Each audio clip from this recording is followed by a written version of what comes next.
आज का जो टॉपिक रहेगा आपके लिए वो रास्टर वर्सेस वेक्टर डाटा का रहेगा। और डाटा क्या है, कितने प्रकार का होता है, स्पेशल डाटा क्या है, कितने प्रकार का होता है, हम डिस्कस करके आ चुके हैं सारी की सारी चीजें। अब रास्टर के बारे में हमने डिटेल से डिस्कस किया और हमने वेक्टर के बारे में भी डिटेल से डिस्कस किया, और दोनों को इकट्ठा करने की कोशिश करते हैं, एक समझ बनाने की कोशिश करते हैं कि ये डाटा आपका होता क्या है। कंपैरिजन में ये आपके एग्जाम के लिए भी बहुत इंपॉर्टेंट है और जीआईएस को लर्निंग करने के लिए भी बहुत इंपॉर्टेंट है। जो सबसे पहले जो फर्स्ट लाइन में लिखा है कि जो वेक्टर डाटा है वो डिस्क्रीट फीचर को रिप्रेजेंट करता है और रास्टर डाटा है वो कंटिन्यूअस फीचर को रिप्रेजेंट करता है। इसका मतलब क्या है? इसका मतलब ये साफ है। अगली अगर हम पिक्चर में देखें तो आपका, जैसे हमने पहले कोई भी जो चीजें बताई थी कि आप पॉपुलेशन डेंसिटी का एक मैप बना रहे हो कोरोपलथ टेक्निक से, ट्रेडिशनल मेथड से आप कोरोपलथ टेक्निक का मैप बनाते हो, तो उसमें कोरोपलथ में आपका जैसे हरियाणा का आप मैप बनाओगे तो आपकी हिसार जिले की जो पॉपुलेशन डेंसिटी है वो 250 के आसपास है। फिर आपके जो फरीदाबाद डिस्ट्रिक्ट है वहाँ आपकी 350 के आसपास चली जाती है। फिर दूसरे डिस्ट्रिक्ट की कहीं और है। तो इसका मतलब ये है कि जैसे ही हम एक डिस्ट्रिक्ट की बाउंड्री दूसरे डिस्ट्रिक्ट में क्रॉस करते हैं, मान लीजिए हिसार की आपकी 250 पॉपुलेशन डेंसिटी है और हिसार से लगता हुआ आपका फतेहाबाद जिला है, उसकी पॉपुलेशन डेंसिटी 200 है। फिर सिरसा है, उसकी 150 है। तो इसमें क्या हुआ कि जो गांव बाउंड्री के पास है आपके, एक हिसार की तरफ एक फतेहाबाद की तरफ, दोनों में एक बाउंड्री के कारण ही चेंज आ रहा है, वो सडनली चेंज आ रहा है। यानी हिसार और फतेहाबाद के बीच में जो अंतर है वो एकदम कम या ज्यादा है। तो वो इस तरह के जो आंकड़े होते हैं उसको डिस्क्रीट डाटा कहते हैं, खंडित आंकड़े इसको बोलते हैं। और इस तरह के आंकड़ों को रिप्रेजेंटेशन करने के लिए जो वेक्टर डाटा है, वेक्टर डाटा मतलब उसको हम पॉइंट, लाइन और एरिया में एक कोऑर्डिनेट के थ्रू दर्शा रहे थे। जैसे आपको पॉइंट फीचर कैसे बनती है वो दिखाया था, लाइन फीचर कैसे बनती है, ये आपका सीरीज ऑफ कोऑर्डिनेट्स हैं, और एरिया फीचर, पॉलीगॉन फीचर आपकी कैसे बनती है, ये आपकी सीरीज ऑफ स्टार्ट जहाँ से शुरू होता है वहीं जाके आपका ये एंड होता है। स्टार्ट और एंड कोड इनका एक ही होता है, लेकिन जो पॉइंट, जो लाइन फीचर है इसमें आपका स्टार्ट नोड और आपका एंड नोड वो डिफरेंट होता है। तो इससे क्या है कि वो आंकड़े जो डिस्क्रीट नेचर के हों के लिए आपके वेक्टर डाटा ज्यादा इंपॉर्टेंट होता है। और वो आंकड़े जो कंटिन्यूअस फीचर के हो, जैसे आपका तापमान है, टेम्परेचर है, ज्योग्राफी की हम बात करें तो टेम्परेचर हिसार से चंडीगढ़ जाएंगे तो धीरे धीरे आपका कम या ज्यादा होगा। इसी तरह से आपकी और जो फिनोमिना है वो कंटिन्यूअस नेचर के हो, अगर जैसे वाटर बॉडी है, वाटर एरिया है, कोई लेक है, तो वो आपका बिल्कुल कंटिन्यूअस है, बीच में कोई उसमें चेंजेस नहीं आते। तो इस तरह के फीचर को दर्शाने के लिए रास्टर डाटा इंपॉर्टेंट होता है। दोनों की अपनी अपनी उपयोगिता है, कोई एक दूसरे से कम नहीं है। हमें एक रिसर्च का जो हमारा जो अल्टीमेट एम होता है, या ह्यूमन वेलफेयर हमारा अल्टीमेट एम है, उसके लिए हमें दोनों प्रकार के आंकड़ों का ही प्रयोग करते हैं, लेकिन किसी का कम या ज्यादा होने का इसमें कोई मीनिंग नहीं है। दूसरी इसमें बात है कि spatial location of feature are identify on the basis of coordinate pair. Vector data में क्या है कि वेक्टर डेटा में जो स्पेशल फीचर हम आइडेंटिफाई करते हैं वो कोऑर्डिनेट पेयर के आधार पर करते हैं। जैसे एक पॉइंट फीचर है, एक पॉइंट लगाया हमने, एक्स और वाई कोऑर्डिनेट है, इस पॉइंट की एक एक्स वैल्यू है और एक इसकी वाई वैल्यू है। तो इसके आधार के ऊपर हम दोनों इसका निर्धारित करते हैं इसकी लोकेशन क्या होगी। अगर कोई लीनियर फीचर है तो आपका एक कोऑर्डिनेट लगा, फिर सेकंड वर्टेक्स सेकंड कोऑर्डिनेट आया, फिर थर्ड आया, फोर्थ आया, फिफ्थ आया। इस तरह से सीरीज ऑफ कोऑर्डिनेट्स है। कोई एरियल फीचर है तो वो आपकी स्टार्ट नोड से एक कोऑर्डिनेट स्टार्ट होता है, फिर वर्टेक्स आगे बढ़ते गए और उसी फीचर के कोड नोड के ऊपर हम आगे उसको एंड कर दिया। यानी स्टार्ट और नोड है वो आपका एक है, तो जो स्टार्ट कोऑर्डिनेट और एंड कोऑर्डिनेट आपका सेम है। तो इस तरह के फीचर जिसको हम लोकेशन को कोऑर्डिनेट पेयर के साथ दर्शाएं, पेयर का मतलब एक एक्स और एक वाई, और ज्योग्राफी की भाषा में करें तो एक लैटिट्यूड और एक आपका लॉन्गिट्यूड। तो वो आपका वेक्टर डाटा होता है। लेकिन जब राष्ट्र डाटा की बात आती है तो उसमें कोऑर्डिनेट जो आपका होता है, जो कोऑर्डिनेट की बजाय आप वो ग्रिड सेल, एक सेल या एक पिक्सल के द्वारा डिनोट किया जाता है। जैसे इसमें आपका रो और कॉलम है, आपकी एक इमेज है ये, और इस इमेज में एक पिक्सल आपको डार्क दिखाई दे रहा है। इसका मतलब ये है कि ये जो पिक्सल है ये आपका एक सेल है और इसकी एक एक्स और वाई वैल्यू है। और एक्स और वाई का मतलब है कि इसका कॉलम है 1 2 3, थर्ड तो कॉलम है ये। और रो की जब बात करें ऊपर से हम नीचे आएंगे, 1 2 3 4 5 6 7 8, एट्थ रो है इसकी। तो इसका थर्ड कॉलम एट्थ रो, इसका क्या हो गया ये इसके कोऑर्डिनेट पेयर हो गए हैं, यहाँ पर सेल के रूप में है। तो इसमें आपका पॉइंट है तो उसको एक सेल इंडिकेट करता है। अगर कोई लीनियर फीचर होती है तो वो आपके सीरीज ऑफ पॉइंट्स होते हैं। लेकिन लीनियर फीचर में अगर आपके पास जो डाटा का जो रेजुलेशन है वो अगर हाई नहीं है, स्पेशल रेजुलेशन, तो लीनियर फीचर आपकी इतनी अच्छे ढंग से नहीं आती, आप उसको अच्छे ढंग से शो नहीं कर सकते। और उसी तरह एरियल फीचर है कोई, तो उसमें आपके एक ग्रुप ऑफ पिक्सल होते हैं सेम वैल्यू के, group of pixels having same value. अगर इनमें जितने भी जो आपके रो और कॉलम के जितने भी सेल है और सेल की सभी की जो वैल्यूज हैं वो सभी की अगर 20 है तो सभी की 20 है। तो इसलिए एक एरियल फीचर का इसमें डेवलप होता है। तो दूसरा जो बड़ा एक जो अंतर इसमें जो नजर आ रहा था वो आपका अंतर नजर आ रहा है कि एक आपके कोऑर्डिनेट पेयर द्वारा निर्धारित होता है और दूसरा आपका जो निर्धारित होता है वो ग्रिड सेल के द्वारा। यानी ये स्पेशल लोकेशन है आपकी। लोकेशन हमेशा हम पॉइंट, लाइन और पॉलीगॉन की बात करते हैं जीआईएस में। Vector data can be displayed as vector graphic used on traditional maps. Vector data हम जनरेट करते हैं, हम उसी तरह से इसको दर्शाते हैं पॉइंट, लाइन और पॉलीगॉन फीचर में जिस तरह से हमने टोपोग्राफिकल सीट जो हमारे ट्रेडिशनल मैप है उसमें हम दिखाए हुए हैं। आपने उसमें देखा होगा कि जो रोड है आपके, रोड लीनियर फीचर है, उसमें आपका फॉरेस्ट है, फॉरेस्ट आपका एरियल फीचर है। फिर उसमें आपके जो ट्री है, ट्री आपके उसमें एक एक ट्री बनाया गया है, वो पॉइंट डाटा को इंडिकेट कर रहा है।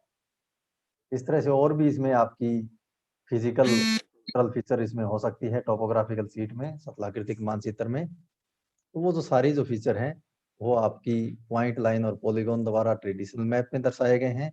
उसी तरह से हम वेक्टर डाटा को जनरेट करते हैं। और जबकि जब रास्टर डाटा की जब बात आती है तो वो एक इमेज के ऊपर दर्शाए जाते हैं, डिस्प्ले होते हैं। और इमेज के ऊपर आपका एक ब्लॉकी अपीयरेंस होती है उसमें, कोई ऑब्जेक्टिव बाउंड्री की ब्लॉकी। जैसे आपका कोई पॉइंट फीचर है तो ये एक ब्लॉक बन गया है, इसका एक स्क्वायर बना है आपका, एक ब्लॉक की फीचर है यहाँ पर। कोई लीनियर फीचर आ रही है तो वो भी एक ब्लॉक के रूप में ही है। जैसे ये नीचे से फर्स्ट, सेकंड और थर्ड इस ब्लॉक में जाए हम, तो सेकंड और थर्ड ब्लॉक के बीच में सिर्फ आपकी इनकी एक ये पता लग रहा है कि ये इसका नियरेस्ट नेबर है, इसका पड़ोसी है। लेकिन रोड ऐसा नहीं होता कि एकदम बिल्कुल नैरो हो जाए फिर आगे आ जाए, कि एक जगह आपकी 1 फुट की चौड़ाई हो, फिर आगे पहले इसकी 10 फीट और फिर बाद में 10 फीट हो। अगर कार आपकी 5 फीट की है तो वो कैसे निकलेगी रोड से? तो ऐसा नहीं हो सकता, क्योंकि हमें रियल वर्ल्ड को रियल वर्ल्ड में ही रिप्रेजेंट करना होता है जीआईएस में। तो इसलिए इन चीज़ों का हमें ध्यान रखा जाता है कि हमें कौन सी वेक्टर डाटा यूज करना है और कब रास्टर डाटा यूज करना है। इन सब बातों को ध्यान में रखते हुए किया जाएगा। जब इसकी एप्लीकेशन की बात करेंगे तब आपको ये डिटेल से और बातें पता लगेगी।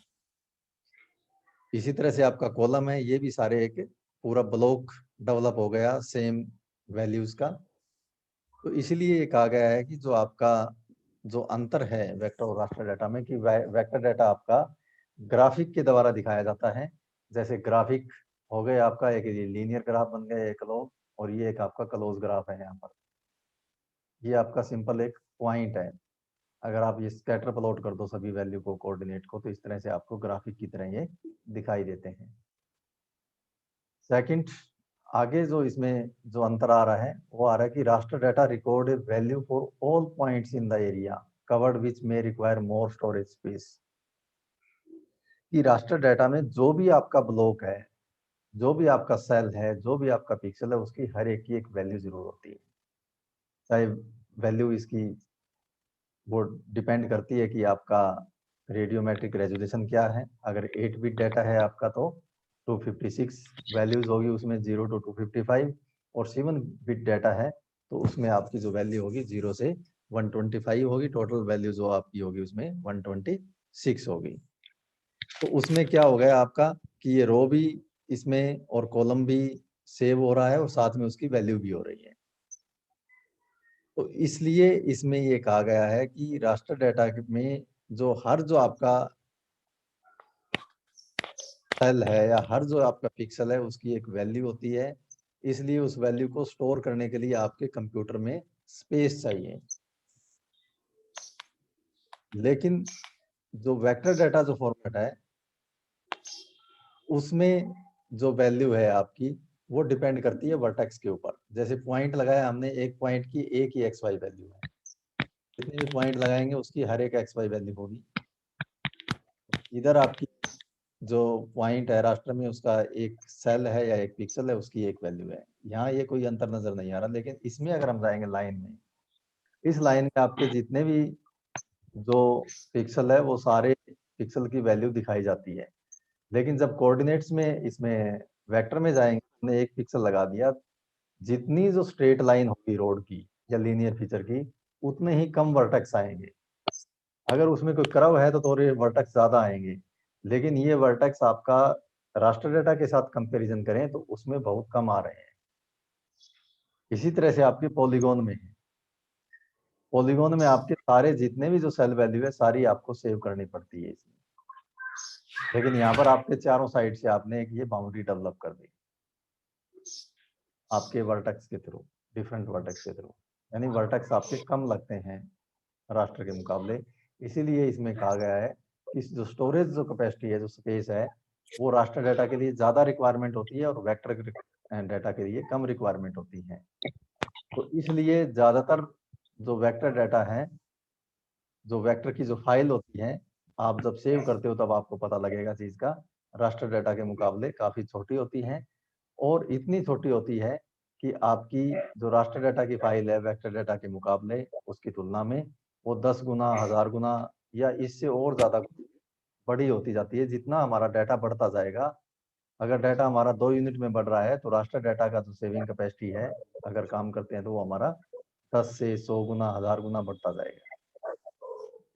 इसी तरह से जो नेक्स्ट जो मेजर जो एक डिफरेंस या जो कंपैरिजन निकल के आया कि it is easy to update maintain vector data. कि एक बार हम रोड बना लिया, ये इसमें जो दिख रहा है कि ये फीचर में एक बार ये रोड बना लिया हमने, हो सकता है कि रोड आपका कोई यहाँ से निकल गया हो दूसरा, यानी दो गांव के बीच में एक रोड है, वो आज हमने जनरेट कर लिया।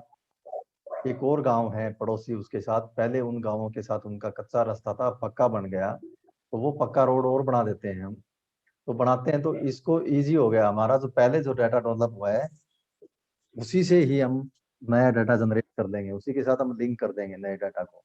तो इसका मतलब ये है कि हमें बार बार, एक बार जो डाटा डेवलप कर लिया उसको बार बार डेवलप करने की जरूरत नहीं पड़ती, उसकी आवश्यकता नहीं होती।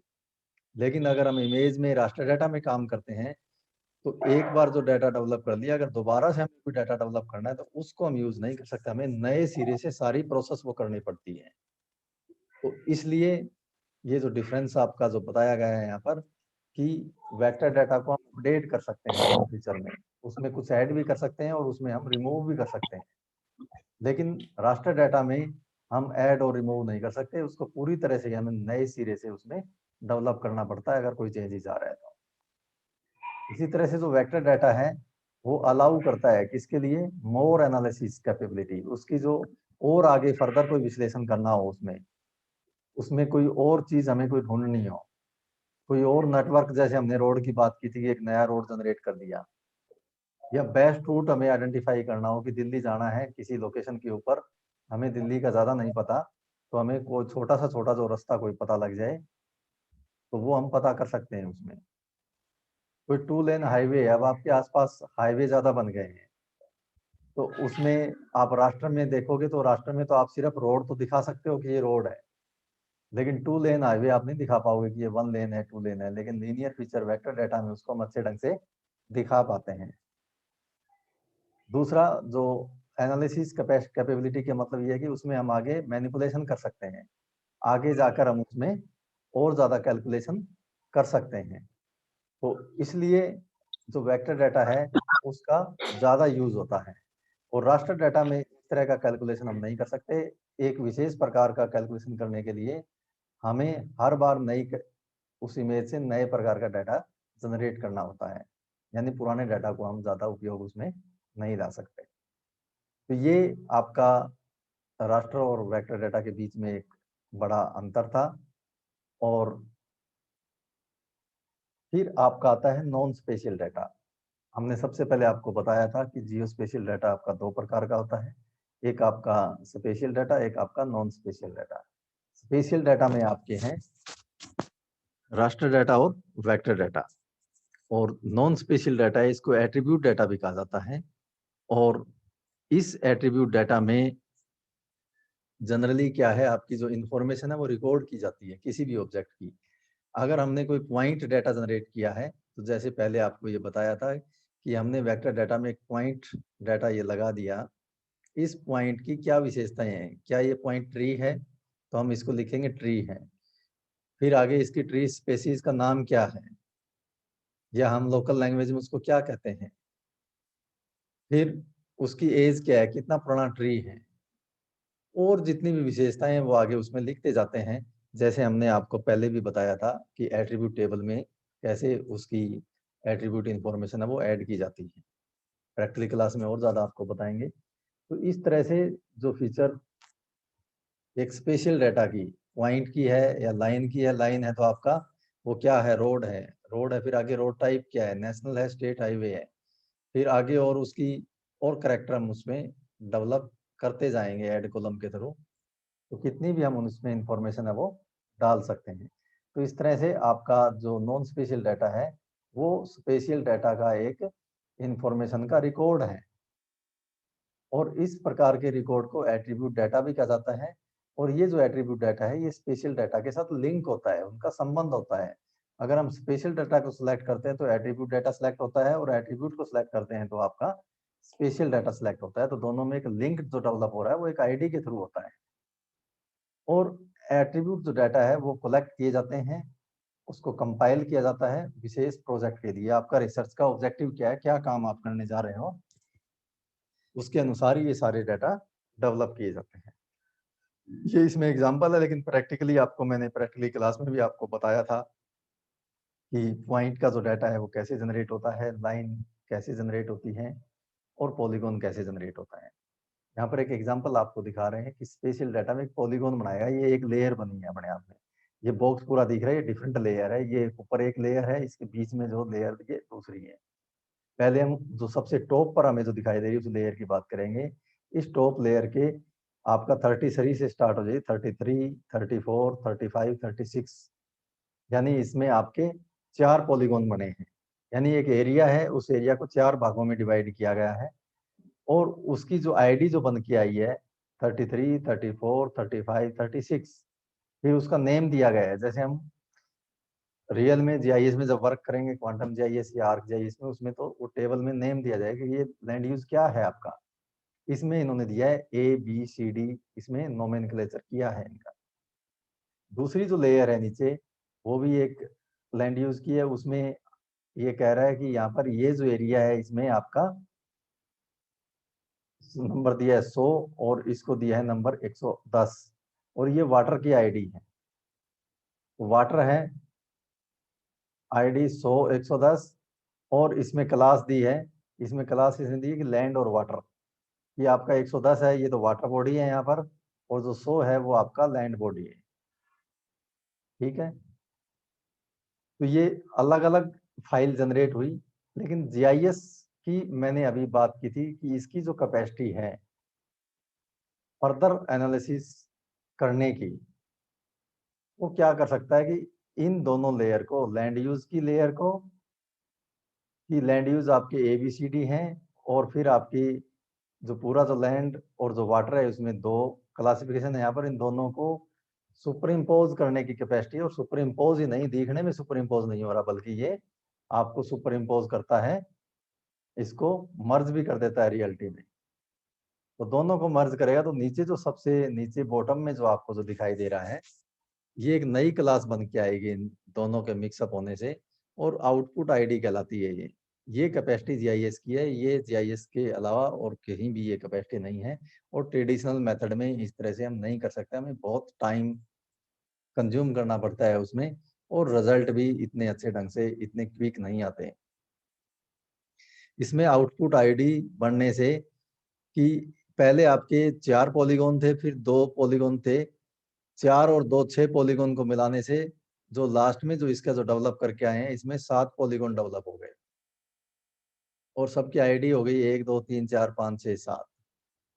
इसमें क्या हुआ कि लैंड यूज की एक भी लैंड यूज है, 2 34 है, 3 35 है, 4 भी 35 की कैटेगरी में आया, 5 34 आया, 6 36 आया, 7 36 आया। ये अगर हम देखें कि लैंड यूज क्या आ रहा है एबीसीडी में, तो ये आ रहा है। दूसरा जो कॉलम निकल के आया आपका, ये लैंड यूज की आईडी ये इसकी थी आपकी है। दूसरा, ये नई लैंड यूज की कैटेगरी बनी। ओल्ड क्या थी, इसमें आपकी लैंड यूज ABCD ओल्ड ये थी। ये इसी तरह वाटर आईडी का था 100 110 10। तो इससे क्लास क्या बन गई आपकी, land land land, water water water, land. तो इससे फर्दर एनालिसिस किया जा सकता है। तो ये जो एक रिप्रेजेंटेशन था आपका टेबल की तरह, ये स्पेशियल और नॉन स्पेशियल डाटा, यानी स्पेशियल और आपका जो एट्रीब्यूट डाटा है, और ये जो स्पेशियल जो डाटा है ये आपका वेक्टर डाटा था। यानी वेक्टर डाटा का और उसके साथ जो एट्रीब्यूटिक इंफॉर्मेशन है वो किस तरह से हाईलाइट की जाती है, ये इसमें दिखाया गया है। फिर इसके अलावा हमने पहले भी आपको बताया था कि स्पेशियल डाटा और नॉन स्पेशियल डाटा के अलावा कुछ और प्रकार के भी डाटा होते हैं आपके, जो जीआईएस के लिए इम्पोर्टेंट है, और उसकी उत्पत्ति के आधार के ऊपर, उसके करैक्टर के आधार के ऊपर उनके कुछ नाम दिए गए हैं, जैसे Meta data, data about data, यानी जो डाटा है उसके बारे में क्या क्या लिखी गई है इंफॉर्मेशन। तो इस तरह के कोई डाटा हो तो वो आपका मेटा डाटा कहलाता है। उसमें जैसे सिंपल भाषा में आप मेडिसिन खरीद के लेके आते हो कोई दवाई, उस दवाई का नाम लेते हो कि पैरासीटामोल चाहिए, पैरासीटामोल क्या, जो भी आपकी जो मेडिसिन का जो नाम है, फिर उसमें ये लिखा होता है कि कौन सा इसमें साल्ट है, कौन सी ये डेट को बना है, कितने ग्राम है। तो जो सारी जो इन्फॉर्मेशन होती है वो उस मेडिसिन की मेटा डाटा है।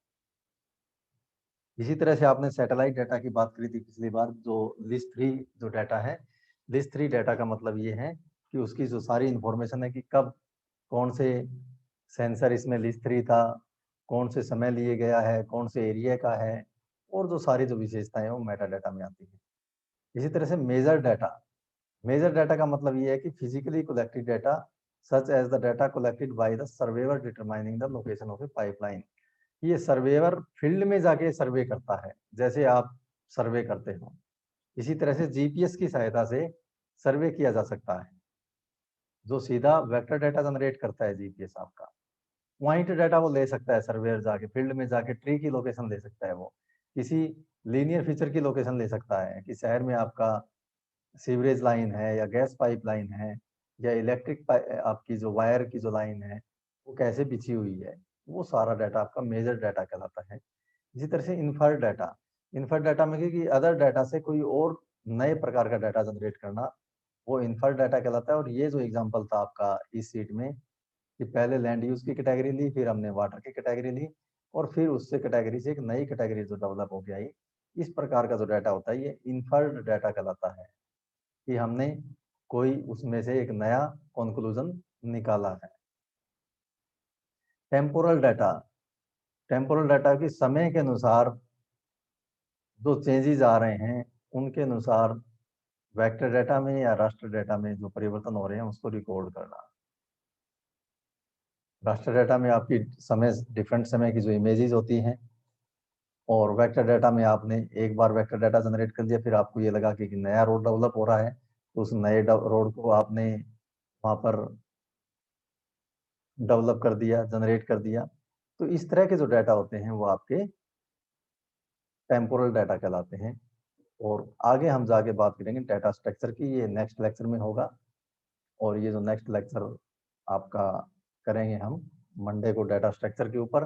आप इसके ऊपर अपनी जो स्टडी है वो इसको डिटेल से पढ़ लीजिए, बेसिक डाटा के बारे में, और जितना आपको अभी तक पढ़ाया गया है उसके बारे में आप पढ़िए। और आपको कोई भी चीज़ अगर समझ में नहीं आ रही है तो ये चीज़ें आप डिस्कस कर सकते हैं। तो अभी हमारे पास जो टाइम है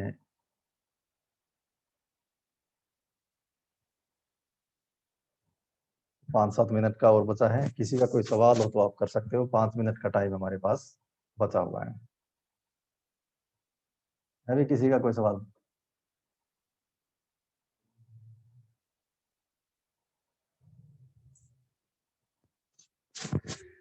कोई भी पूछ सकते हैं, किसी को पूछना हो तो। नो सर, एक बार पढ़ लेंगे सर, उसके बाद कुछ प्रॉब्लम आती है तो पूछ लेंगे। हम बिल्कुल डिस्कस कीजिए। तो मीटिंग को करें एंड हम